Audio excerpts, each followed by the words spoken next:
नमस्कार दोस्तों, welcome to Dronacharya education. Friends, आज का वीडियो में हम डिस्कस करेंगे जीके रिलेटेड टू एजुकेशन का कुछ इंपॉर्टेंट क्वेश्चन आंसर। यहाँ पर हम जो भी क्वेश्चंस कलेक्ट किए हैं दोस्तों, ये बीएड एंट्रांस में ऑलरेडी ये क्वेश्चंस पूछा गया है। तो सीयूईटी बीएड एंट्रांस के लिए आप प्रिपरेशन कर रहे हो तो ये क्वेश्चंस आपके लिए बहुत ही हेल्पफुल होगा। ओके, तो यहाँ पर हम 100 से ज़्यादा क्वेश्चंस डिस्कस करेंगे जीके रिलेटेड टू एजुकेशन का, जो भी यहाँ पर आपका रहेगा। टॉपिक यहाँ पर हम आपको ऑलरेडी बता दिए हैं। जो भी स्टूडेंट्स थ्योरी क्लासेस नहीं देखे हो आप देख सकते हो, उसका कंसोलिडेटेड 1 वीडियो भी हम आपको प्रोवाइड कर दिए हैं, या फिर उसका पार्ट वाइज वीडियो भी आप देख सकते हो, सब कुछ सेम रहेगा। ओके, तो ये सारे टॉपिक जो कि यहाँ पर आपका है, हम कुछ टॉपिक का जो कि है थ्योरी पार्ट को नहीं देखे हैं, उसका जो कि आपका क्वेश्चन आंसर के हिसाब से जो भी क्वेश्चंस आपका पूछा गया है यहाँ पर हम देखेंगे। ठीक है, तो चलिए आज का इस वीडियो को शुरू करते हैं।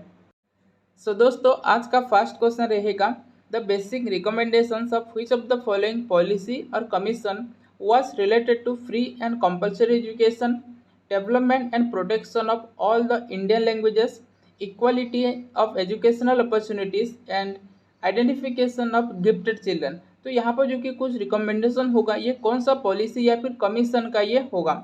ओके, ऑप्शन में रहेगा national policy on education, new educational policy, the education commission, या फिर national policy on education.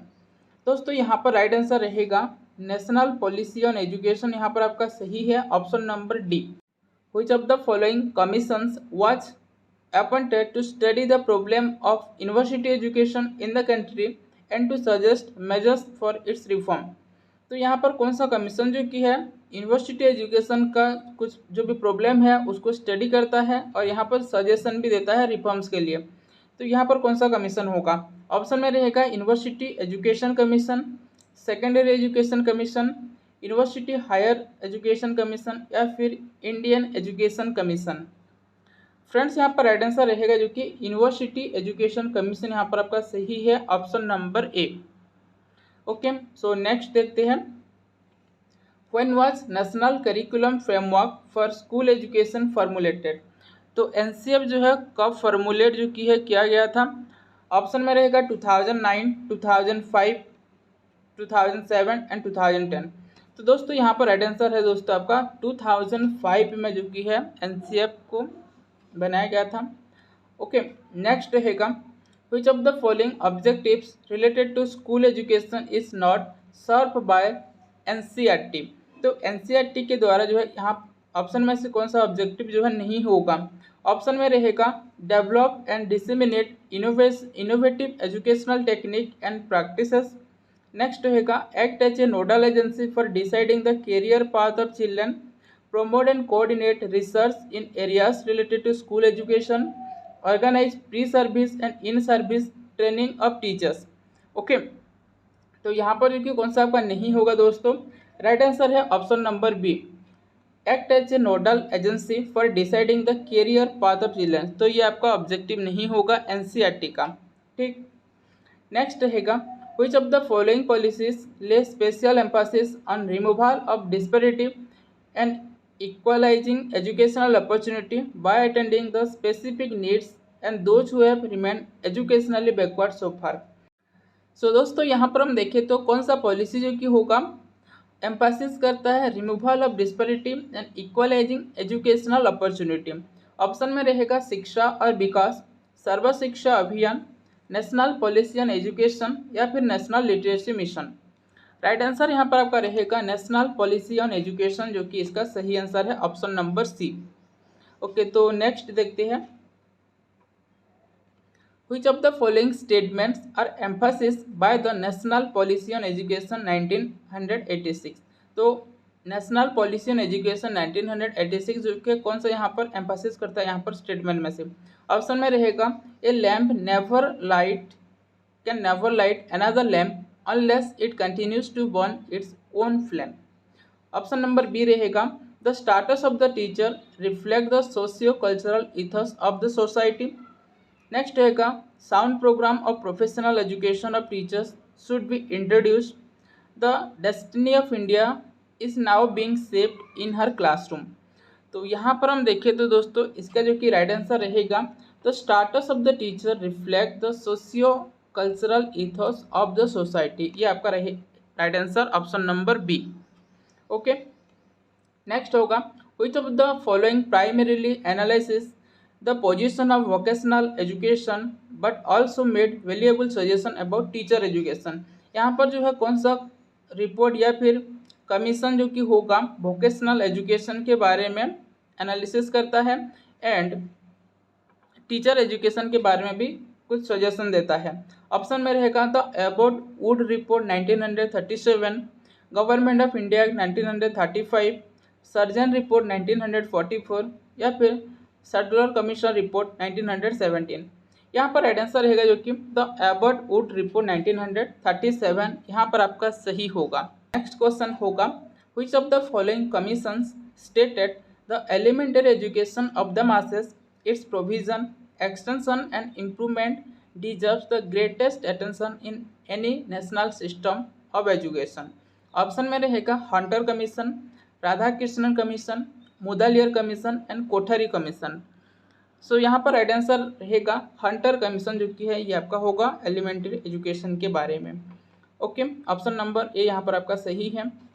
Next होगा the basic object of the Right to Information Act is to empower the citizen, promote transparency, accountability in the working of the government department। In which year was this act introduced? तो right to information act जो है कौन से year में जो है introduce किया गया है? 2011, 2005, 2004 या फिर 2009? राइट आंसर यहाँ पर आपका होगा 2005 में जो है इसको इंट्रोड्यूस किया गया है, right to information act. Next होगा which of the following options was the main aim of IEDC program initiated in 1974 by the ministry of welfare central government. तो यहाँ पर जो कि IEDC जो कि है इसका मेन एम क्या है? IEDC का फुल फॉर्म यहाँ पर हम देखें तो इनोवेशन एंटरप्रेन्योरशिप डेवलपमेंट सेंटर। तो इसका मेन एम क्या है? ऑप्शन में रहेगा to improve literacy rate of female population in rural area of the country या फिर to improve the secondary education facilities and minimise school drop out rates, to promote the integration of students with mild to moderate disability in to regular schools या फिर to promote adult education among the schedule caste and schedule tribe. So यहाँ पर हम देखें तो इसका right answer जो कि रहेगा to improve the secondary education facilities and minimise school drop out rates. Option number B यहाँ पर आपका सही होगा। ओके, सो नेक्स्ट रहेगा when was the national open school establish as an autonomous registered society to examine and certify students up to pre degree courses. तो यहाँ पर हम देखें तो नेशनल ओपन स्कूल जो है कब एस्टेब्लिश किया गया है? ऑप्शन में रहेगा अप्रैल 1985, सितंबर 1987, जनवरी 1991 या फिर नवंबर 1989।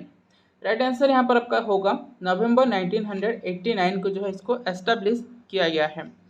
ओके, नेक्स्ट होगा under हुच chairmanship was the university education commission establish in 1948-49।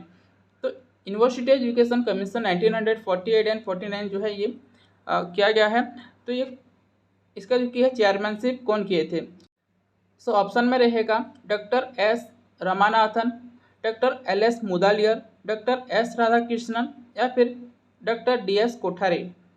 सो दोस्तों यहाँ पर राइट आंसर रहेगा जो कि डॉक्टर S राधाकृष्णन इसका सही आंसर हो जाएगा, option number C. Next question होगा the highest advisory body to advise the central and state government in the field of education. तो इंडिया का जो कि है सबसे हाईएस्ट एडवाइजरी बॉडी कौन सा होगा जो कि सेंट्रल एंड स्टेट गवर्नमेंट को जो है एडवाइस देता है एजुकेशन के फील्ड में? ऑप्शन में रहेगा NCTE, NKC, CBSE या फिर CABE। राइट आंसर यहाँ पर आपका रहेगा CABE, central advisory board of education. Option number D यहाँ पर आपका सही होगा CABE। To promote adult education in India, a series of programs have been introduced since first 5-year plan, the most prominent being the NLM that was launched in the year 1988. What is the full form of NLM? तो यहाँ पर हम देखें तो adult education को जो है promote करने के लिए इंट्रोड्यूस किया गया था दोस्तों, एक प्रोग्राम जो कि है 5 प्लान में जो कि है हुआ था। तो यहाँ पर आपका NLM के बारे में जो कि इसका फुल फॉर्म के बारे में पूछा जाए, इसका जो कि लॉन्च ईयर है 1988। तो NLM का फुल फॉर्म जो कि रहेगा, ऑप्शन में देख सकते हो, national literacy motivation, national learning motivation, national learning mission या फिर national literacy mission. Right answer यहाँ पर आपका रहेगा नेशनल लिटरेसी मिशन। यहाँ पर आपका ऑप्शन नंबर डी सही होगा। सो नेक्स्ट रहेगा, according to the view of university education commission 1948-49, good general school education means one which will prepare people for university work and dash। तो यहाँ पर हम देखें तो यूनिवर्सिटी एजुकेशन कमीशन के हिसाब से जो कि होगा, गुड जनरल स्कूल एजुकेशन का मीनिंग क्या है, जो कि प्रिपेयर करता है people for university work and क्या होगा। ऑप्शन में रहेगा practical work to learn his living if he did not proceed to a university, या फिर practical work for leisure. Next रहेगा option number C, practical work for leisure and knowledge. Option number D रहेगा practical work to learn his living as well as to study in university. So दोस्तों यहाँ पर right answer रहेगा जो कि practical work to learn his living if he did not proceed to a university. तो ये आपका रहेगा ऑप्शन नंबर ए सही होगा। The new education policy felt the need to awaken people about the various. तो न्यू एजुकेशन पॉलिसी में जो कि है किसके बारे में जो कि यहाँ पर लोगों को बताने के लिए जो कि है बोला गया है, डिफरेंट यहाँ पर आपका होगा, जैसे कि objective of primary education, national school developments, scientific and technological development, higher education initiative. So दोस्तों यहाँ पर राइट आंसर रहेगा जो कि साइंटिफिक एंड टेक्नोलॉजिकल डेवलपमेंट के बारे में जो कि बताने के लिए। तो यहाँ पर आपका रहेगा ऑप्शन नंबर सी यहाँ पर आपका सही होगा। Okay, next, which of the following is the scope of state institute of education SIE। तो यहाँ पर कौन सा जो कि है एक स्कोप है स्टेट इंस्टीट्यूट ऑफ एजुकेशन का। ऑप्शन में रहेगा higher education and university education, secondary and college education, या फिर pre primary, primary, secondary and higher secondary education and non formal education. तो यहाँ पर राइट आंसर रहेगा जो कि ऑप्शन नंबर सी होगा, सभी आपका होगा pre primary, primary, secondary and higher secondary education. Okay, option number C यहाँ पर आपका सही होगा। सो नेक्स्ट होगा, how does the NCERT check the health of the educational system and provide information about the learning achievement of students in the classes, जैसे कि 3rd, 5th, 8th and 10th। तो यहाँ पर हम देखें तो NCERT जो है कैसे चेक करता है एजुकेशन सिस्टम कैसा है एंड उसके बारे में जो है इंफॉर्मेशन प्रोवाइड करता है लर्निंग अचीवमेंट के बारे में। तो कैसे ये स्टडी करता है, ऑप्शन में रहेगा by approaching the poor and lower middle class parents of the target classes. Option B होगा by conducting the national achievement survey for the target classes, by recording the growth and progress of the students in the primary classes, by conducting survey on the technical infrastructure of the target classes. तो यहाँ पर हम देखें तो इसका right answer रहेगा जो कि by conducting the national achievement survey for the target classes. तो ये आपका सही आंसर होगा option number B. Okay, next यहाँ पर हम देखते हैं, central institute of educational technology CIET came into existence in the year 1984 with the merger of Center for Educational Technology and which of the other organization। तो यहाँ पर हम देखें तो CIET जो की है फॉर्मेशन हुआ है 1984 में। तो यहाँ पर जो है मर्जर हुआ है बहुत सारे ऑर्गेनाइजेशन, जैसे कि यहाँ पर आपका 1 होगा centre for educational technology and other organisation क्या होगा। ऑप्शन में रहेगा department of experimental sciences, department of teaching resource, next आपका रहेगा department of teaching aids and department of teaching and learning material.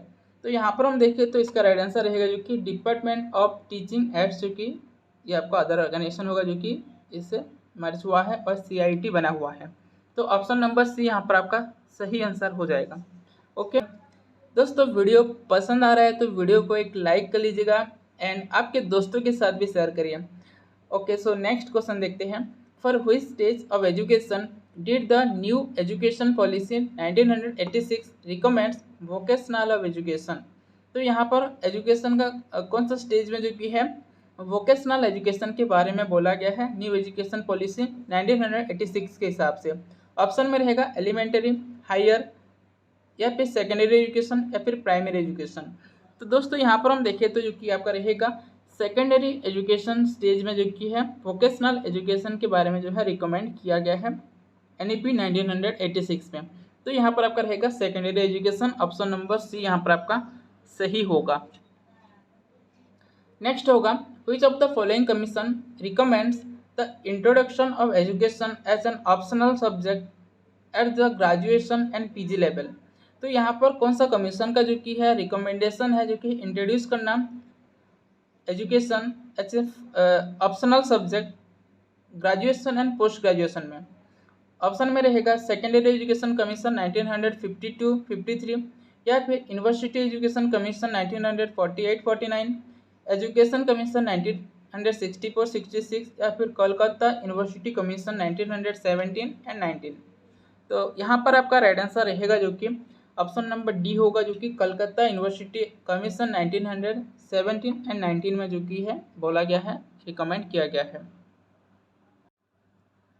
So next होगा which of the following is correct full form of acronym SCERT। तो SCERT का full form के बारे में पूछा गया है। ऑप्शन में रहेगा standard council of educational research and training, state council of educational research and teachers, या फिर state committee of educational research and training. Option number D रहेगा state council of educational research and training. Right answer यहाँ पर आपका होगा state council of educational research and training, जो कि option number D यहाँ पर आपका सही होगा।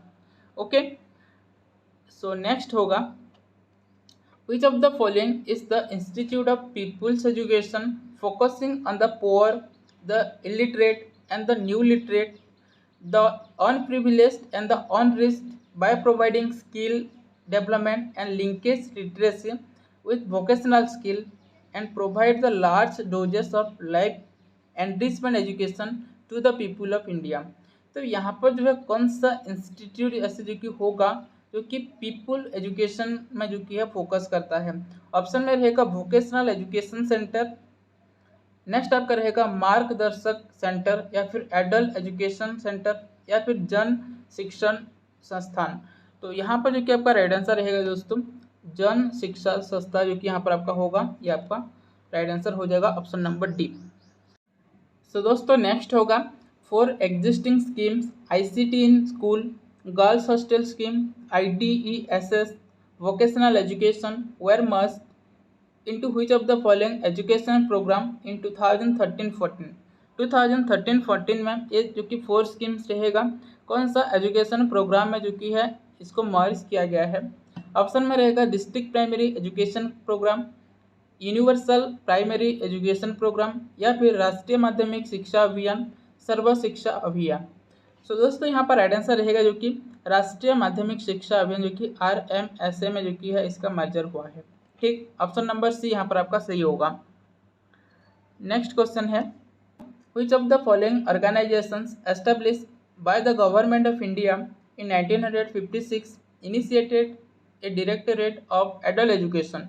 ऑप्शन में रहेगा the national foundational education centre, national council of educational research and training, university grants commission and foundation of higher education centre.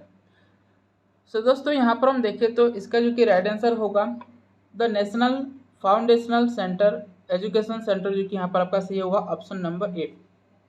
UGC का भी फॉर्मेशन जो कि आपका 1956 में हुआ है दोस्तों, एंड NCERT का 1961 में हुआ है।